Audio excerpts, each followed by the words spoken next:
Hi everyone, so this video is going to be focused on framing the problem that sort of led to the genesis of the book on ethics, or trying to create a doctrine for the military.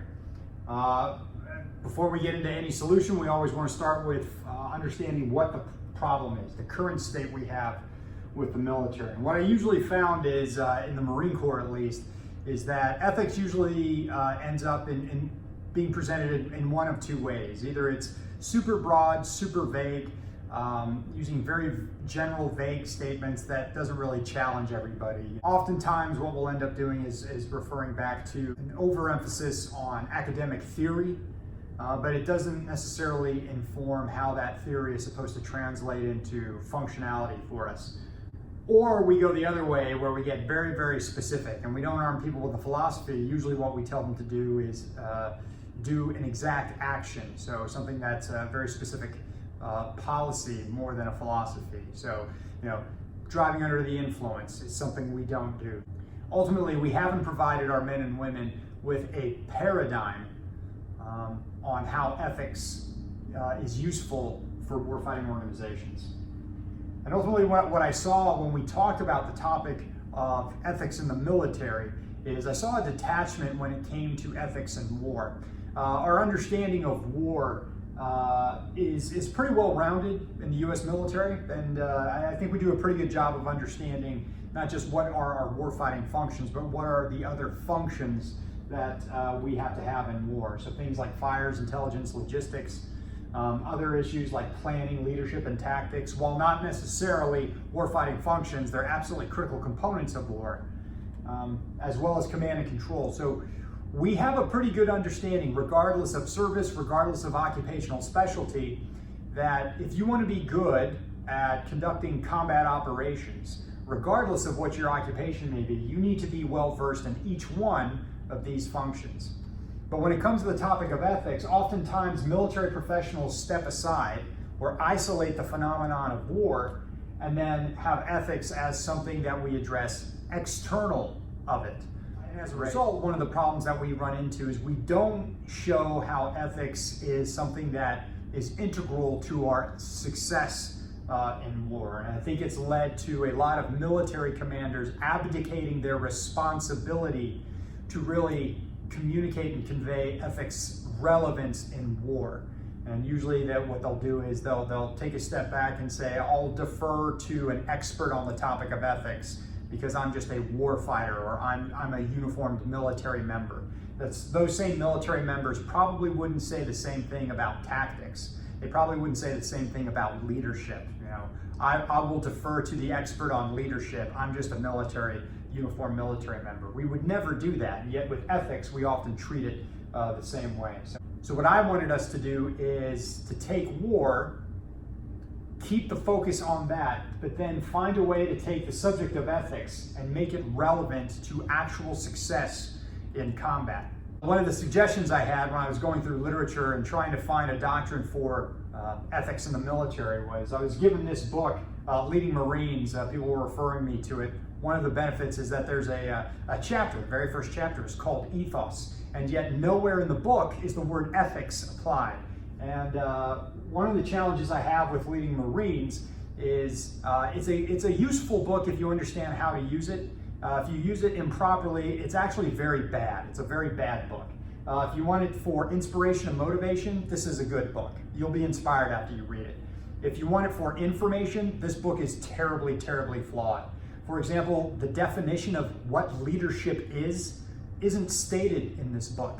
The Marine Corps has a doctrinal definition of leadership, and we also have a doctrinal philosophy of leadership. But those two things can be found in Marine Corps Doctrinal Publication 1, Tac 2, Campaigning, and then Marine Corps Doctrinal Publication 6, Command and Control. Those two books are far more informative about leadership than our book, Leading Marines.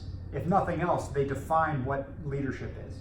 So I found that when it came to the topic of ethics, we often have this type of approach, and that's a problem. It's terribly flawed. And I found that it has Marines leaving classes feeling inspired for about 5 to 10 minutes, and then if you ask them how to apply a certain logic, philosophy, or a baseline understanding, to a scenario that they couldn't fall back either on this book, or they couldn't fall back if it's ethics based on this structure, that they couldn't really apply that information in certain tactical scenarios. So to find a better model, I turn to this book here, the Marine Corps' Doctrinal Publication 1, right, our foundational doctrine on warfighting.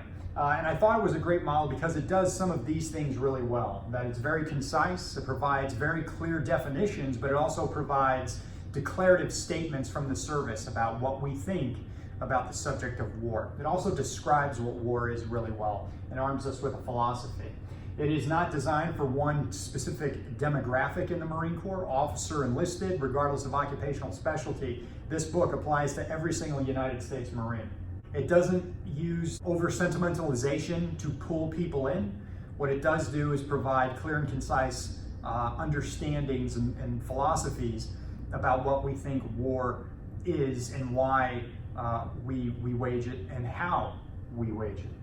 But ultimately that it's really, really focused. And you can see that it's focused based on the structure of the book, that the form of the book follows its functionality. And when we look at the form of the book, it becomes very apparent to us what General Gray, when he was our commandant, wanted this book to do for the service. And ultimately it's three things. This book was designed to do three things for the Marine Corps. One, the first chapter is designed to tell us what war is. The second chapter is designed to tell us why we go to war. And then the last one tells us roughly how we go to war. It doesn't get very specific. It stays at the conceptual level, and that's a good thing. When we look at this, though, that's not all-encompassing of what war is, those three topics, but it's a baseline foundational approach. But when it comes to all the other topics that could have been thrown in this book, those got addressed separately. And what we ended up doing is having a hierarchy of our doctrine that identifies all those other functions: intelligence, expeditionary operations, planning, logistics, command and control. All of those got their own separate publications, but they were all provided to us under the umbrella or within the context of our understanding of war. And ultimately our doctrine has this wonderful cascading effect where we go from conceptual to functional to detailed. So starting with books like MCDP 1, we go from the conceptual to, say, a topic like planning, a bit more focused, have more focus area function in war. Then from there we get more functional with a doctrine on how we actually plan, what our planning process is. And then we get into a more specific document, such as our MAGTF Planner's Reference Manual, where we're, no kidding, putting exact grid coordinates on maps to come up with named areas of interest and coming up with decision support matrices, things like that. All of which is nested under our understanding of war and our philosophy on planning. So it'd be really, really bad for a doctrine to sort of start out in this level of specificity and detail without nesting with more of conceptual and functional publications that help provide us a philosophy on how to do detailed work. So when it came to the topic of ethics, I felt this is where we needed to be. And if you look at form following function, we wanted to have a document that started at the very conceptual level to arm our Marine soldiers, sailors, airmen with a philosophy of ethics, that we should follow the structure here the same way our other doctrine has followed the structure outlined here. So if you look at intelligence, our NCDP 2 publication, that the Marine Corps does the same thing. It talks about the nature, the theory, and then how we create effective intelligence. What it is, why it is, how we do it. Same thing with planning, same thing with command and control. Ultimately, those are the three main wickets that a good doctrine has to hit. You describe it, you say why it's important to us as a warfighting organization, and you talk about, very generally, how we go about achieving it. So if this was the problem, and this was the model that was being projected, that I saw being projected in the Marine Corps, I tried to understand how we got there. Why do we usually stay in this very vague, again, pom-pom cheerleader phrases that we present to Marines when we want to inspire them about ethics, but we don't arm them with ethics, specifically with more knowledge than inspiration. And what I found was that there's ultimately three pillars that a good period of instruction on ethics needs to hit. And ultimately, when creating this, I tried to structure the book this way, is that you start off with the philosophy of ethics. And I think if you're ever going to cover this subject, you have to present it this way. This usually stays in the realm of academia, and we see a lot of uniformed members hand the baton off to folks who have particular graduate degrees in a certain subject and say, okay, I want you to teach the philosophy of ethics. Far too often, though, that's where it stops. And I find that super frustrating because that is ultimately inadequate. That's not enough.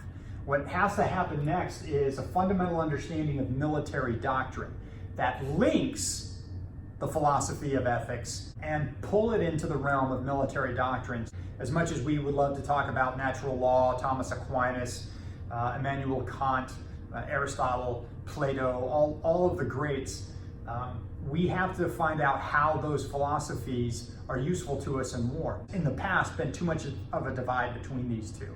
And so this book is looking to bridge that gap and bring those two topics much closer together.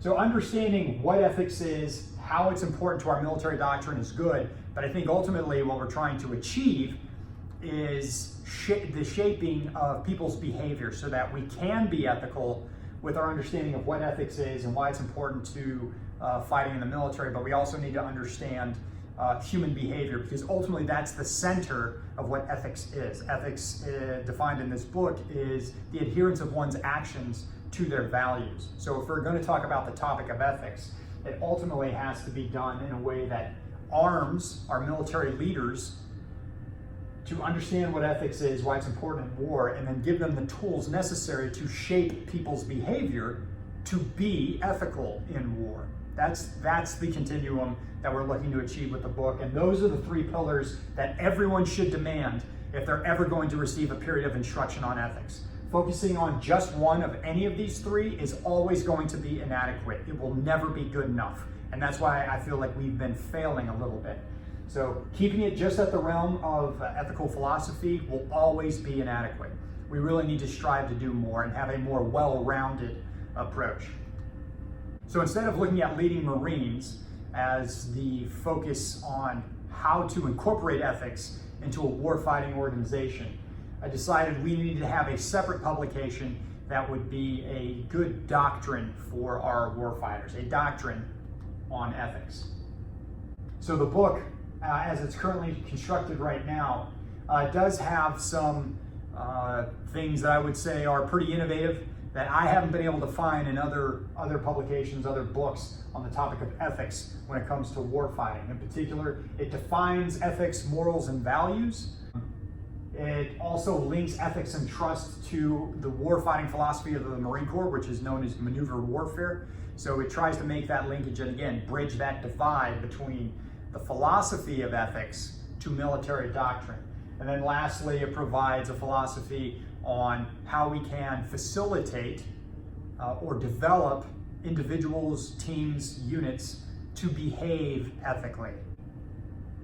So if this is the outline of MCDP 1, the natural progression of the structure of a book on ethics should follow suit. That we have to understand the nature of ethics, the theory of ethics, and then how ultimately do we create and develop ethical warfighters.